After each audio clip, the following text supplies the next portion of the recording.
And that's the American robin, Turdus migratorius, bringing us in with a beautiful bird song that gives me some childhood nostalgia. Welcome to the Dissectify podcast, the show that gets you curious about the wild world outside of your window, bringing you content hopefully every Tuesday. I'm your host, Nicholas Saenz. Let's start off with some of the claims I made last week on the previous episode. Just to make sure I'm not misleading anybody, yes, in fact, sharks do have spiral-shaped intestines as well as other interesting shapes that slow the flow of food and allow for more surface area for digestion.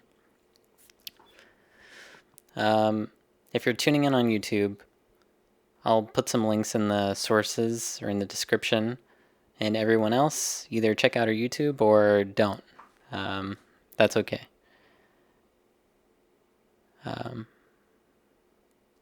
Second claim was that we had passed a climate tipping point where oceans are getting too warm for corals.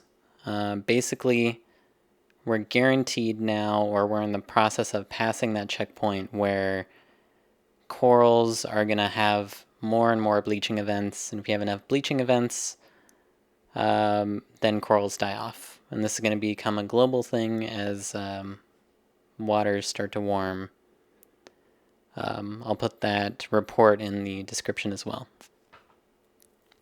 But enough with the doom and gloom for now.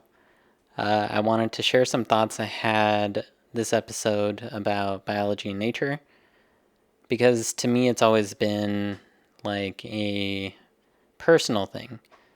And I think it would be personal to a lot of people too, had they, taken the time to like notice it and give it a little more attention. Right. While there's, everybody has a lot of things on their mind. You're worrying about getting laundry done or being able to afford a new set of tires for your car. Maybe you have a homework assignment that's due soon. Something stressful at work. I can't solve your problems. That's part of life. But here's my thought. While you may go on thinking about your problems and feeling stressed, the natural world goes on. What do I mean by this? I mean that animals are hunting or foraging for food, whether it's a finch gathering seeds and insects or something more dramatic like a mountain lion hunting a deer. Things go on. Trees gather sunlight, delicate webs of fungus underground break down food, and produce really amazing structures like mushrooms. Birds sing, flowers bloom.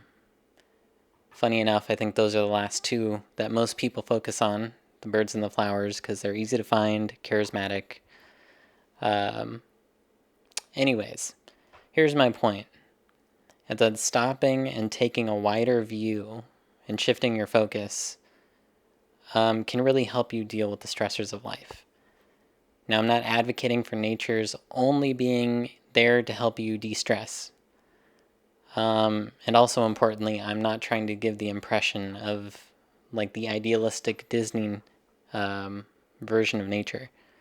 Nature's opportunistic, and it's filled with organisms that are fighting for their spot, to survive, get resources. So, yeah. But life goes on for many other species. No matter what the stressful change is, I personally find it comforting in knowing that beauty and that complexity is always there, right? It doesn't really matter what I have going on in my life. If I get a flat tire, or if I'm meeting my significant other's parents for the first time, the beauty's still there. Complexity's still there. Which brings me to the first tool. So I'm trying to give people to shift their attention and give them the tools and resources to try to, notice this stuff. And it may be a little simple to call it a tool, but I promise it works. That is slow down and notice. Maybe even find a spot just to soak in your surroundings, right? Wait longer than other people normally would. Just in one spot. And maybe here's where I kill the mood a little bit. Again, I'm not trying to push the Disney version of nature. Also be aware of your surroundings, right? Danger isn't out to get you, but there can be some things that could harm you every now and then. But here's a story to kind of like push that example that I'm trying to get across. Push the point I'm trying to get across. I took a really long road trip from the Pacific Northwest down to Arizona this spring. And I wanted to see all the species I could along the way. I was like, I'll hit the national parks, which maybe now are a little bit more in trouble. Yeah, I wanted to do this journey, see as many species as I could along the way. And along the way was the Grand Canyon. So I was like, okay, I'll stop.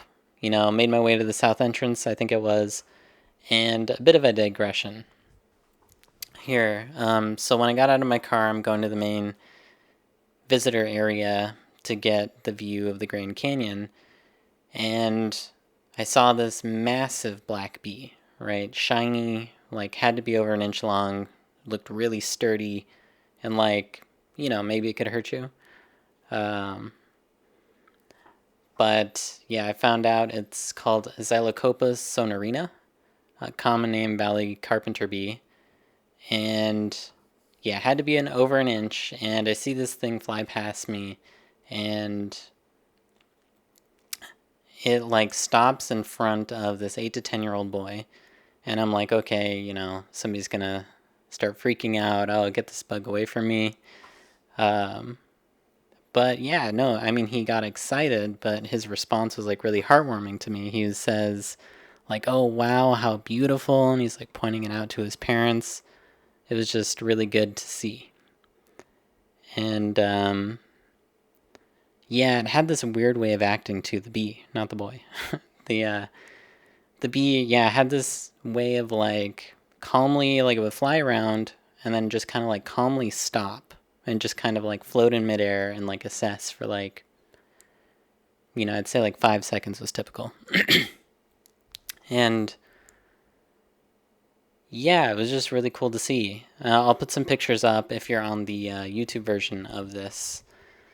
That I found out the females are black and shiny while the males are like really fuzzy golden bugs. Kind of cool. So if you're on YouTube, I'll put that up. And if I'm able to, I'll try to include it in the description in the podcast too, but we'll see. You drink of water. Okay. Yeah, on the same visit, after checking out all the plant species, which is a good thing to do, I would say, right? Because they don't move, they're there. Check out all the plant species that are nearby. Okay, I'll go to the rim of the canyon, and I noticed there's like this large flock of ravens that are like riding the upcurrents of the updrafts up the canyon walls. And I'm hearing them making their like characteristic barking noises. And I'm between a Tetraneuris ivesiana, this like plant with these beautiful yellow petals that are like fringed on the ends, and next to like this desert dwelling bush called an artemisia. So I'm between these two plants, taking in the environment, and I'm like, okay, I got a view of the river, right? Below in the canyon, and there's these ravens nearby, there's a bunch of them, and I'm like, okay, well, I'll just soak in nature, do my thing, and then hopefully I'll get a picture of the raven flying into frame for this picture that I want to get. Importantly, that's not the main point, right? I'm like, just soak it in. And while I'm doing that, I'm sitting between these two plants, just like waiting for the shot. And yeah, you just start to notice the smells and the noises and like pick things up. You pick up the ecological interactions. You start to notice what's interacting with what, bugs interacting with plants and reptiles and birds. And yeah, it's just really cool. But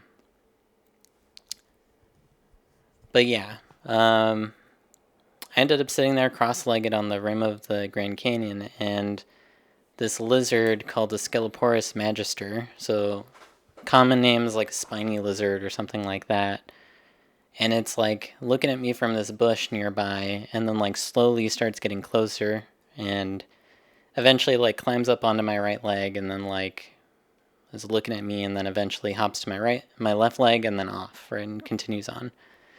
But it was like this really cool moment that wouldn't have happened had I chosen to just like kind of do the more tourist thing, I guess. So be like in the cement, steel railing viewing area.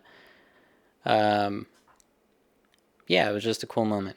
And it wouldn't have happened had I not chosen to just wait and observe. And you may be thinking, like, well, that sounds great. I want to have moments like that too, but I can't afford to go to the Grand Canyon. I can't, it's too far. You don't need to go to these places that are like really dramatic. There's nature wherever you happen to be.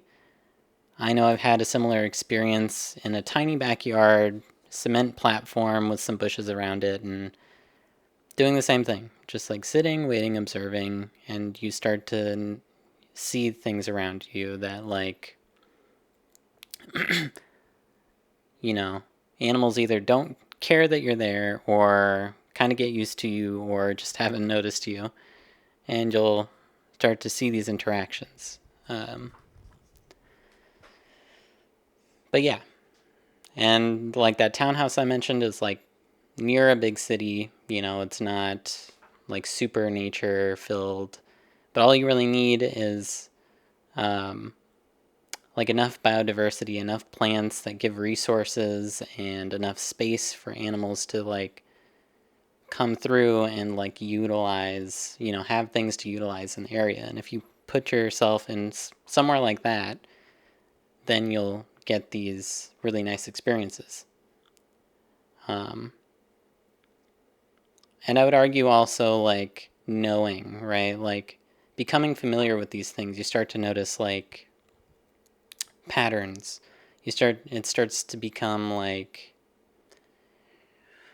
not just relaxing, but like much more interesting when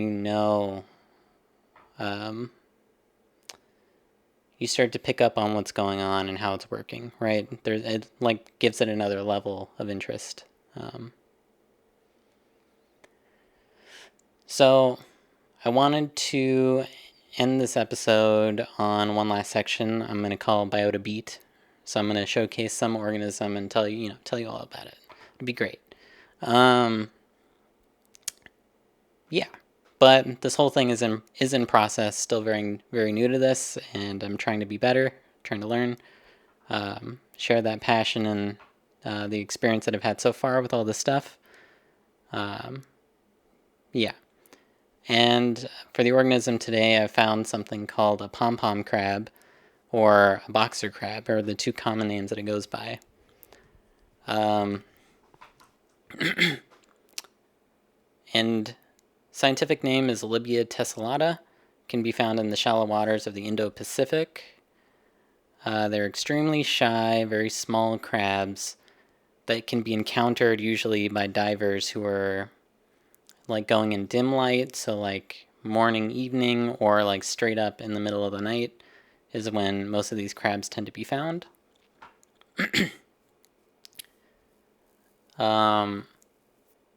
Yeah, and they're sort of like the really interesting thing they do is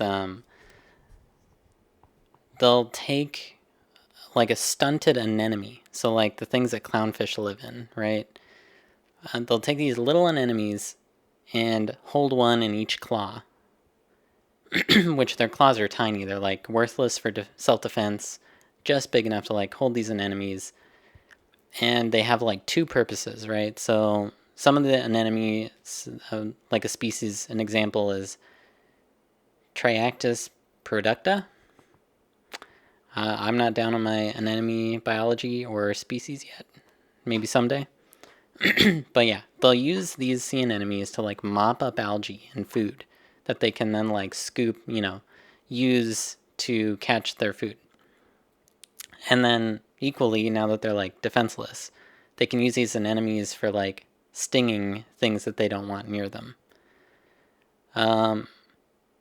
Just like all other crabs, when it has to molt. By the way, it's a true crab, so there's a lot of things that look like crabs. There's like this evolutionary joke that all roads in evolution lead to becoming to a crab, because it's happened, I think, like 8 times independently, but there's like only one group of like true crabs. But just like all other crabs, I guess, I think the non-true crabs also molt, but something to fact check next time. Yeah, but just like all other crabs, they'll molt when they grow. Except they get like extra vulnerable now, right? So like you have no claws for self-defense, you're molting, you become like soft-shelled, and you have to let go of your anemones.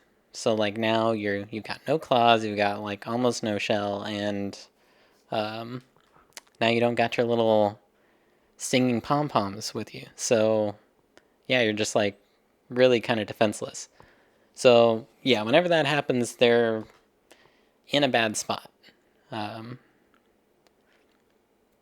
But again, yeah, these are really small, so the carapace, like body edge to body edge before you get to the legs on either side of the carapace, the carapace itself is like 2.5 centimeters, so really small. So I have to assume these pom-poms are like tiny, right? Maybe a centimeter or 2 each. Yeah, and these crabs are really shy. They try to be cryptic, which means like they'll try to use their coloration to blend into the environment and just hide from things. But yeah, if you ever find yourself in the Indo-Pacific and you want to find one of these yourself, I guess go during low light, probably be more experienced, or go with somebody who is. And yeah, be careful. You might get a little sting. Probably not going to kill you though. But yeah, that's all I got. Please leave a review wherever you're listening. I'd really appreciate it. Visit dissectify.com for more nature exploring tools. My Instagram at nicholas.science can be found there. Tag me in your nature photos if you'd like, and then maybe I'll reach out and see if I can include some of your pictures or some of the cool things you're finding in the videos. But yeah, remember, you live in a world with many other species, so get out there and check it out. I'm trying to do my best to make people aware and trying to make things better. Yeah. Bye.